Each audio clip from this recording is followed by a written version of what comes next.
Most people believe owning a petrol station in Kenya is a guaranteed path to wealth.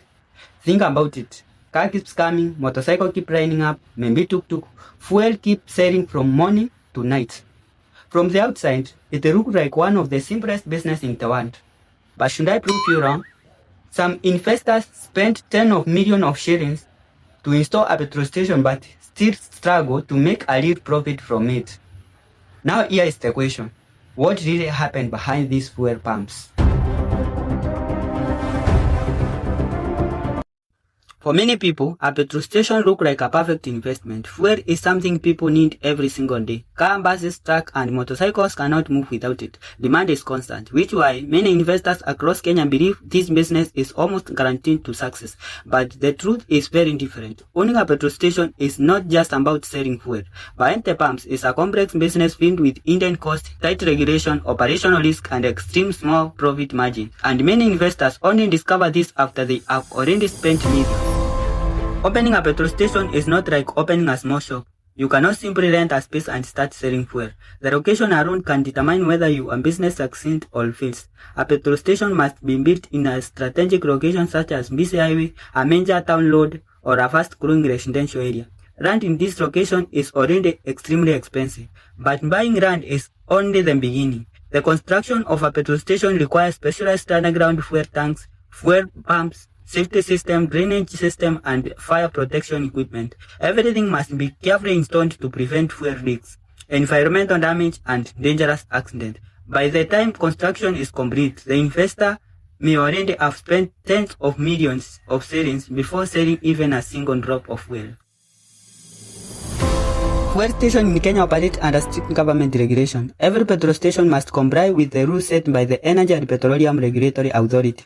This authority regulates fuel pricing, safety standard licensing, and operational guidelines. Unlike many other businesses, petrol station owners cannot simply increase the prices whenever they want. Fuel prices are reviewed and controlled. This means even when the fuel prices rises, the station owner does not necessarily earn higher profit.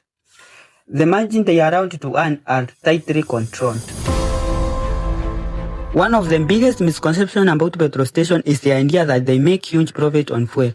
In reality, the profit in each liter sold is often very small, sometimes only a few shillings. This means petrol stations must sell very large volume of fuel every day just to cover basic expenses. These expenses include staff salary, electricity, security, maintenance, equipment servicing, and loan repayment.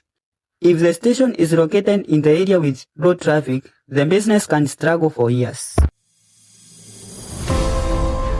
Competition in the fuel industry is extremely strong. Across Kenya, major brands dominate the market. Companies like Total Energy, Shell, Rupes Energy Kenya operate large network of petrol stations across major towns, highways, and cities. These companies have strong chart pricing, trusted brand names, and loyal customers.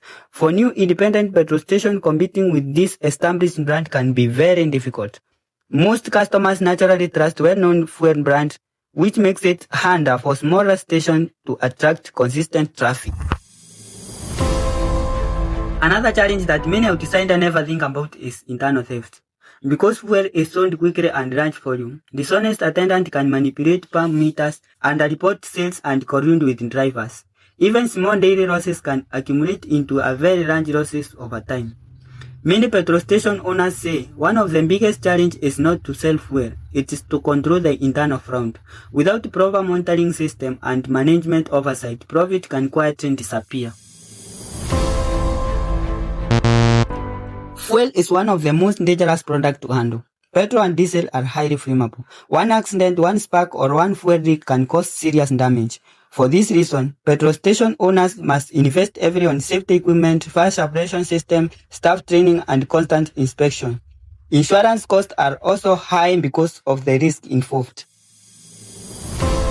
Even supply itself can become a challenge. When supply disruption occur, petrol stations may run out of fuel and temporarily lose customers. When delivery truck delays and shortage appears in the market, sales can quickly drop.